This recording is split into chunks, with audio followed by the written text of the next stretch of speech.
आज बहुत ही सुअवसर है। आज है हिंदी दिवस और हिंदी दिवस की बहुत सारी शुभकामनाएं आप सभी को। हिंदी दिवस की बहुत सारी शुभकामनाएं आपको। जैसा कि आज का दिन बहुत ही महत्वपूर्ण है और ये दिन क्यों मनाया जाता है, क्या आप इसके बारे में जानते हैं? तो चलिए इसके बारे में आज छोटी सी चर्चा करते हैं और आपको बताते हैं कि हिंदी दिवस क्यों मनाया जाता है।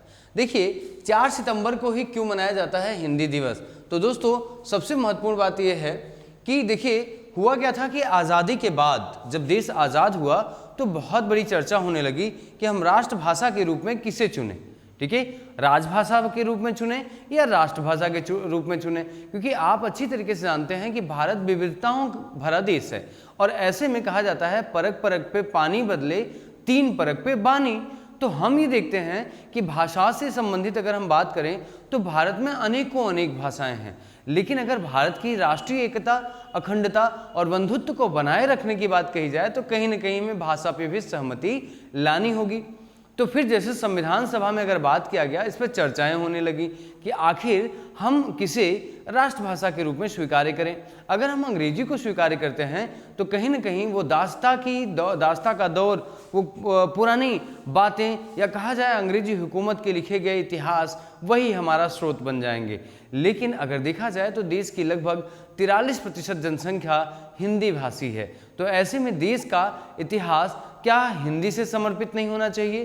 ठीक है, तो हिंदी पे चर्चा होने लगी। लेकिन हिंदी की चर्चा होने के लिए या 14 सितंबर के डेट को निर्धारित करने के लिए आपको कुछ फैक्ट जानने होंगे। जैसे एक फैक्ट आप देख रहे होंगे, मुंशी आयंगर फार्मूला। दोस्तों ये क्या हुआ? मुंशी आयंगर फार्मूला क्या है? जैसे आज़ादी के बाद एक समझौते के चलते इस दिन को चुना गया जिसे मुंशी आयंगर फार्मूला कहा गया और इसके बाद से ही हर 14 सितंबर को हिंदी दिवस मनाया जाता है।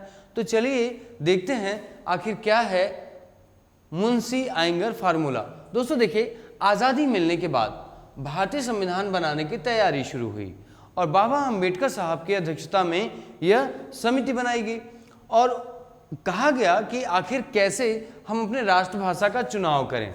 तो इस संबंध में एक अलग समिति का निर्माण हुआ, जिस समिति में 2 बड़े विद्वानों की महत्वपूर्ण भूमिका रही।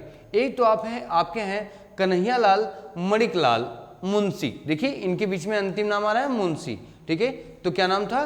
कन्हैया लाल मणिकलाल मुंशी। और दूसरे थे तमिल भाषा के महान विद्वान नरसिम्हा गोपाल स्वामी अयंगर।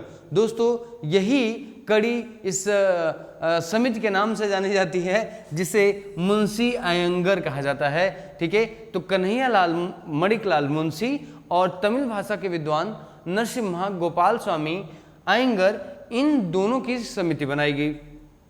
अब समिति बनाई गई तो इस समिति में बहुत बड़ी चर्चाएं होने लगी। चर्चाएं होते होते 3 वर्ष निकल गए। आप समझ सकते हैं, एक लंबी बहस हुई और 3 वर्षों तक चर्चाएं होती रहेंगी। चर्चाएं होने के बाद पूरे देशवासियों के प्रतिनिधियों ने एक बात चुनी कि हम अगर किसी भाषा को राज्य भाषा या राष्ट्रभाषा बना सकते हैं तो वो होगी हिंदी। और मुंशी आयंगर फार्मूले को स्वीकार कर लिया गया और स्वीकार करने के बाद संविधान के अंतर्गत एक अनुच्छेद रखा गया, जिस अनुच्छेद को हम लोग 351 और 343 के रूप में जानते हैं। इसमें हिंदी को परिभाषित किया गया और हिंदी तब से हमारी राज्य भाषा है। ठीक है, हिंदी हमारी तब से राज्य भाषा है। जैसे कि पूरे देश के अंतर्गत किसी प्रांत के अंतर्गत राज्य भाषा को अस्वीकार नहीं किया जा सकता। हम उसका विरोध नहीं कर सकते, हम उसके अगेंस्ट कोई भी चीज़ें नहीं कर सकते हैं। हमें हिंदी सीखना अनिवार्य होगा, लेकिन राज्य भाषा से अर्थात ये है कि हम उस राज्य की मातृभाषा को सबसे प्रमुख स्थान दे सकते हैं। ठीक है, इसीलिए इसे राज्य भाषा के रूप में स्वीकार किया गया। ठीक है, और आर्टिकल नंबर 351 और 243 के अंतर्गत इसे रखा गया और इसी दिन से आप देखेंगे एक दिवस की शुरुआत हुई जिसे 14 सितंबर हिंदी दिवस के रूप में मनाया जाने लगा। तो दोस्तों आप सभी हिंदी दिवस के शुभ अवसर पर प्रण आईएएस के साथ जुड़ें और पाएं किसी भी कोर्स के एडमिशन में 50% का डिस्काउंट। तो आप देखें यहाँ पे, देखिए भारत समेत दुनिया भर के कई देशों में हिंदी भाषा बोली जाती है, राइट है। हिंदी भाषा बोली जाती है। ये तथ्य है। देखिए, आपको बहुत ज़्यादा ज़रूरी होता है ये जानना भी कि किसी विषय जो बहुत ही प्रासंगिक हो, प्रचलित हो या तत्कालीन करंट अफेयर्स से रिलेटेड हो, उसके बारे में कुछ फैक्चुअल इन्फॉर्मेशन जानना आपके लिए ज़रूरी होता है। अभी बहुत सारे एग्ज़ाम्स लगने वाले हैं, जैसे कि अगर हम लोग देखें तो IAS का प्रीलिम्स होता है, PCS का प्रीलिम्स होगा, फिर अभी देखिए अभी हाल फिलहाल में तो मैं कहूँ उत्तर प्रदेश में बहुत ही अच्छा एग्ज़ाम है समीक्षा अधिकारी का एग्ज़ाम, फिर आप देखेंगे UPSI का एग्ज़ाम है। तो बहुत सारे एग्ज़ामों की झड़ी लगने वाली है। तो ऐसे में कुछ छोटे छोटे प्रश्न पूछे जाते हैं। जैसे एक प्रश्न पूछा जाएगा कि आखिर 14 सितंबर किस समिति के अनुशंसा के आधार पर बनाया गया था, तब आपसे उत्तर होगा मुंशी आयंगर। ठीक है ना, मुंशी आयंगर। आपसे दूसरा प्रश्न पूछ लिया जाएगा, किस हिंदी भाषा को संविधान के किस अनुच्छेद में रखा गया है, तो हो जाएगा 351 और परिभाषित किया गया है 343 के अंतर्गत। तो ऐसे ही बहुत सारे तथ्यों को आपको दिमाग में रखना है। कुछ और शानदार तथ्य मैं आप सभी के सामने रखता हूँ। जैसे अगर हम लोग कहें कि ये जो भाषा है हिंदी दुनिया की तीसरी सबसे ज़्यादा बोली जाने वाली भाषा है। तीसरी, ये सबसे बड़ी बात है, ये भी अपने आप में एक फैक्ट हो गया।